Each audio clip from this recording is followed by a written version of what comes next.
ಎಲ್ಲರಿಗೂ ನಮಸ್ಕಾರ. ನನ್ನ ಹೆಸರು ಛಾಯಾ ಅಂತ, ಅಸೋಸಿಯೇಟ್ ಪ್ರೊಫೆಸರ್ ಆಗಿ ಚಿಕ್ಕೋಡಿನಲ್ಲಿ KLE ಸೊಸೈಟಿಯ Basavaprabhu Kore arts science commerce ಕಾಲೇಜಲ್ಲಿ ಕೆಲಸ ಮಾಡ್ತಾ ಇದ್ದೀನಿ. ಇವತ್ತು ನಾನು ಅಪ್ಲೋಡ್ ಮಾಡ್ತಾ ಇರೋ video chemistry related BSc first year second ಸೆಮ್ಮಲ್ಲಿ ಬರೋವಂಥದ್ದು SCP ಸಿಲೆಬಸ್ಸು ಯೂನಿಟ್ 1 ಅಂತ ನಾವು ಕನ್ಸಿಡರ್ ಮಾಡ್ತೀವಿ. ಅದರಲ್ಲಿ chemical bonding and molecular structure ಅಂತಿದೆ. sp3d2 hybridisation taking SF6 as an example ಅಂತ. ಸೊ ನಿಮ್ಮ ಸಿಲೆಬಸ್ ಪ್ರಕಾರ 2 ಟೈಪ್ ಆಫ್ ಕೆಮಿಕಲ್ ಬಾಂಡಿಂಗ್ನ ನೀವು ಓದಬೇಕಾಗತ್ತೆ ಡೀಟೇಲ್ ಆಗಿ. ಒಂದಕ್ಕೆ ನಾವು ಅಯಾನಿಕ್ ಬಾಂಡಿಂಗ್ ಅಂತ ಹೇಳ್ತೀವಿ, ಎರಡನೇದಕ್ಕೆ ಕೋಲೆಂಟ್ ಬಾಂಡಿಂಗ್ ಅಂತ ಹೇಳ್ತೀವಿ. ಕೋಲೆಂಟ್ ಬಾಂಡಿಂಗಲ್ಲೂ 2 ಥರ ಅಪ್ರೋಚ್ ನೀವು ಓದಬೇಕಾಗತ್ತೆ. ಒಂದು ವೇಲೆನ್ಸ್ ಬಾಂಡ್ ಅಪ್ರೋಚು, ಇನ್ನೊಂದು ಮಾಲಿಕ್ಯುಲರ್ ಆರ್ಬಿಟಲ್ ಅಪ್ರೋಚು.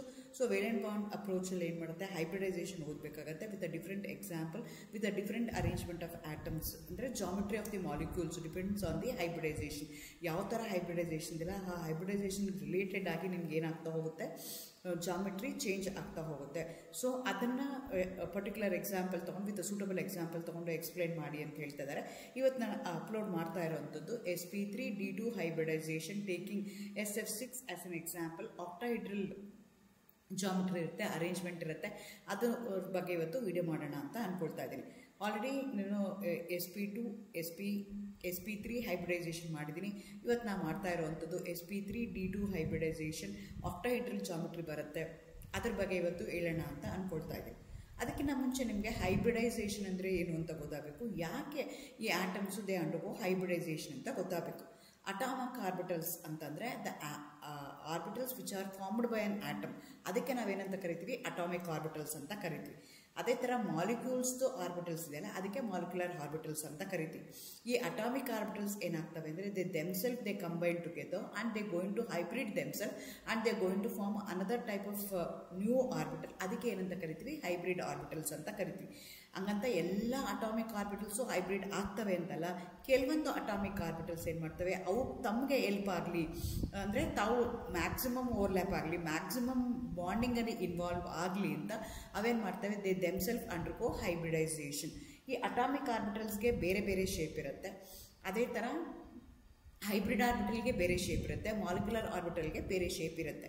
ಈ ಅಟಾಮಿಕ್ ಆರ್ಬಿಟಲ್ಸ್ದು ಶೇಪ್, ಈಗ ಫಾರ್ ಎಕ್ಸಾಂಪಲ್ S ಆರ್ಬಿಟಲ್ನ ತೊಗೊಂಡ್ರೆ ಸ್ಪೆರಿಕಲ್ ಶೇಪ್ ಇರುತ್ತೆ, it can have maximum 2 electron. ಅದೇ ಥರ P ಆರ್ಬಿಟಲ್ನ ತೊಗೊಂಡ್ರೆ ಡಂಬಲ್ ಶೇಪ್ ಇರುತ್ತೆ, which is oriented in 3 different direction, PX, PY, PZ ಅಂತ ಹೇಳ್ತೀವಿ.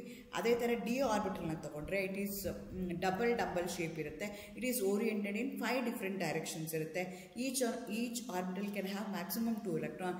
ಹಾಗಾಗಿ D orbital can have maximum 10 electrons. ಅದಕ್ಕಿಂತ ಕಡಿಮೆ ಇರ್ಬೋದು, maximum it can have 10 electron. ಅದೇ ಥರ P orbital can have maximum 6 electron. Each orbital can have accommodate 2 electron. 3 ಇದೆ, ಹಾಗಾಗಿ 6 ಎಲೆಕ್ಟ್ರಾನ್ಸ್ ಇರುತ್ತೆ. ಈ ಅಟಾಮಿಕ್ ಆರ್ಬಿಟಲ್ಸು S ಆರ್ಬಿಟಲ್ಗೆ ಬೇರೆ ಎನರ್ಜಿ ಇರುತ್ತೆ, ಬೇರೆ ಶೇಪ್ ಇರುತ್ತೆ. P ಆರ್ಬಿಟಲ್ಗೆ ಬೇರೆ ಎನರ್ಜಿ ಇರುತ್ತೆ, ಬೇರೆ ಶೇಪ್ ಇರುತ್ತೆ. D ಆರ್ಬಿಟಲ್ಗೂ ಅಷ್ಟೇ ಬೇರೆ ಎನರ್ಜಿ ಇರುತ್ತೆ, ಬೇರೆ ಶೇಪ್ ಇರುತ್ತೆ. ಆದರೆ ಇವು ಹೈಬ್ರಿಡ್ ಆದಾಗ ಎಷ್ಟು ಅಟಾಮಿಕ್ ಆರ್ಬಿಟಲ್ಸ್ ಕಂಬೈನ್ ಆಗ್ತಾವಲ್ಲ, ಅಷ್ಟು ಹೈಬ್ರಿಡ್ ಆರ್ಬಿಟಲ್ಸ್ ಬರುತ್ತೆ. All hybrid orbitals they going to have same energy, same shape ಇರುತ್ತೆ. ಆವಾಗ ಅವು ಬಾಂಡಿಂಗ್ ಆಗೋದಕ್ಕೆ ಈಸಿ ಆಗುತ್ತೆ, ಓವರ್ಲ್ಯಾಪಿಂಗ್ ಆಗೋಕ್ಕೆ ಈಸಿ ಆಗುತ್ತೆ. Because all of them they going same energy ಇರುತ್ತೆ, ಸೇಮ್ ಶೇಪ್ ಇರುತ್ತೆ. ಹಾಗಾಗಿ ಅಟಾಮಿಕ್ ಆರ್ಬಿಟಲ್ಸ್ ಏನು ಮಾಡ್ತವೆ ಅಂದರೆ ದೇ ಅಂಡರ್ಗೋ ಹೈಬ್ರಿಡೈಸೇಷನ್ ಆಗ್ತವೆ. ಸೊ sp3d2 ನಾನು ಹೇಳ್ದಂಗೆ ಎಷ್ಟು ಅಟಾಮಿಕ್ ಆರ್ಬಿಟಲ್ಸ್ ಇರುತ್ತಲ್ಲ, ಅಷ್ಟು ಹೈಬ್ರಿಡ್ ಆರ್ಬಿಟಲ್ಸ್ ಬರುತ್ತೆ. ಅಂದರೆ 1 S orbital, 3 P orbital, 2 D orbitals combine ಆಗ್ತಾ ಇದೆ. ಒಟ್ಟು ಎಷ್ಟು ಅಟಾಮಿಕ್ ಆರ್ಬಿಟಲ್ಸ್ ಇನ್ವಾಲ್ವ್ ಆಗ್ತದೆ, 6 ಅಟಾಮಿಕ್ ಆರ್ಬಿಟಲ್ಸ್ ಇನ್ವಾಲ್ವ್ ಆಗ್ತದೆ. ಹಾಗಾಗಿ ನಿಮಗೆ 6 ಹೈಬ್ರಿಡ್ ಆರ್ಬಿಟಲ್ಸ್ ಬರುತ್ತೆ.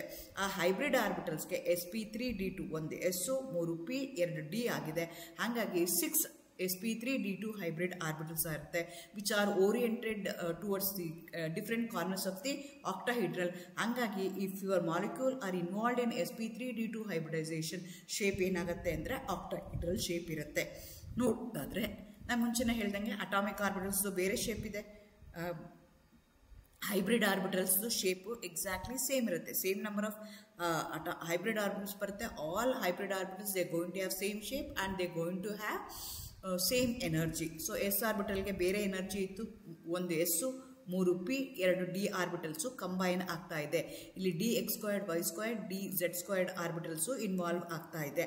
ಸೊ ಆವಾಗ ನಿಮಗೆ ಬರ್ತಾ ಇರೋವಂಥದ್ದು 3d2 ಒಟ್ಟು ಎಷ್ಟು ಹೈಬ್ರಿಡ್ ಆರ್ಬಿಟಲ್ಸ್ ಇದೆ 6 ಹೈಬ್ರಿಡ್ ಆರ್ಬಿಟಲ್ಸ್ ಇದೆ so they are oriented towards the 6 corners of the octahedral ಹಾಗಾಗಿ ಶೇಪು ಈ ಥರ ಇರುತ್ತೆ ಸೊ ಅಟಾಮಿಕ್ ಆರ್ಬಿಟಲ್ಸ್ದು ಶೇಪು ಬೇರೆ ಇತ್ತು ಆದರೆ ಹೈಬ್ರಿಡ್ ಆರ್ಬಿಟಲ್ಸ್ದು ಶೇಪು ಎಲ್ಲ ಒಂದೇ ಇದೆ ಎನರ್ಜಿ ಒಂದೇ ಇದೆ ಹಾಗಾಗಿ ಏನಾಗ್ತವೆ it is easy to undergo overlapping it is easy to make the bonding ಅದಕ್ಕೋಸ್ಕರ ಆಗುತ್ತೆ ಎಕ್ಸಾಂಪಲ್ ತಗೊಳ್ಳೋದಾದ್ರೆ SF6 ತಗೊಳ್ತೀವಿ ಸಲ್ಫರ್ ಎಕ್ಸಾಫ್ಲೋರೈಡ್ ಅಂತ ಕರಿತೀವಿ ಎಲೆಕ್ಟ್ರಾನಿಕ್ ಕಾನ್ಫಿಗರೇಷನ್ ಆಫ್ ಸಲ್ಫರ್ನ ತಗೊಳ್ಳೋದಾದ್ರೆ because here sulphur is element sulphur is an atom which is undergoing a hybridisation ಆವಾಗ ಏನಾಗುತ್ತೆ ಅಂತಂದರೆ ಅದರದ್ದು ನಂಬರ್ ಎಷ್ಟಿದೆ ಅಂತಂದರೆ 16 ಇದೆ ಹಾಗಾಗಿ 1s2 2s2 2p6 3s2 3p4 ಇದೆ ಗ್ರೌಂಡ್ ಸ್ಟೇಟಲ್ಲಿ ಎಕ್ಸೈಟೆಡ್ ಸ್ಟೇಟಲ್ಲಿ ಏನಾಗುತ್ತೆ ಅಂದರೆ ಪಿ ಆರ್ಬಿಟಲ್ಸ್ ಏನು ಮಾಡ್ತವೆ 2 ಡಿ ಆರ್ಬಿಟಲ್ಸ್ಗೆ ಕೊಡ್ತವೆ ದೇರ್ ಬೈ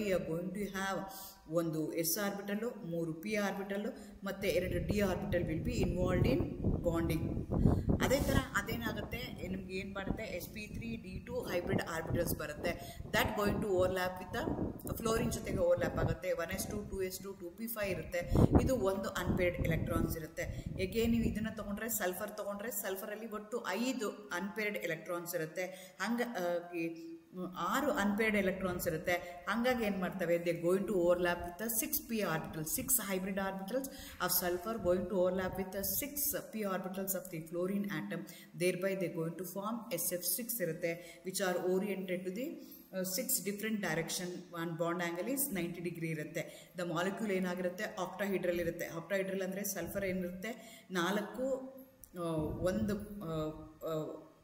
ಪ್ಲೇನಲ್ಲಿರುತ್ತೆ ಒಂದು ಎಬೋ ದಿ ಪ್ಲೇನ್ ಇರುತ್ತೆ ಇನ್ನೊಂದು ಬಿಲೋ ದಿ ಪ್ಲೇನ್ ಇರುತ್ತೆ ಬಾಂಡ್ ಆ್ಯಂಗಲ್ ಎಷ್ಟಿರುತ್ತೆ ಅಂದರೆ 90 ಡಿಗ್ರಿ ಇರುತ್ತೆ so depending upon the hybridisation I can easily predict the shape or the geometry of the ಮಾಲಿಕ್ಯೂಲ್ನ ನಾನು ಪ್ರಿಡಿಕ್ಟ್ ಮಾಡ್ಬೋದು that is one of the strong features of valence bond theory thank you all the best